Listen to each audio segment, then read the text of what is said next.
जे जड़े जिते टैलेंटेड होता बा जिते भी किसी अचीव करनु जदि से भगवान को चैलेंज करुच्ची तार जदि अहंकार टाक से कौन कर अहंकार टाक अधिक गुरुत्व देवाक जाऊँगी अहंकार टाक प्रायोरीटी देवाक जाकि से कौन कर सब किसी क्रेडिट निजे नापी चाहूँगी मैंने जीवन उत्स टाक से कौन कर इग्नोर कर दूसरी तो ठाकुर कहते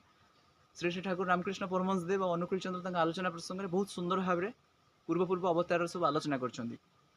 तो ठाकुर कहते जे उत्स विमुख हो जाऊँगी उत्स प्रति कृतज्ञ नुह उत्स को इग्नोर कर दूसरी ताने से काल मुख को जाऊँगी मरण मुख को जाऊँगी तो यू शिक्षा करने दरकार जे हिरण्यकशिपु रावण भली जो मैंने असुर थे राक्षस थे एम पाखे साधनार बल था तपस्यार भी बल था किंतु एम अहंकार था आउ एम टैलेंट को मिस यूटिलाइज कर पाखे जहाँ किसी प्रतिपत्ति संपत्ति जहाँ भी किसी गेन करते सब मिस यूटिलाइज कले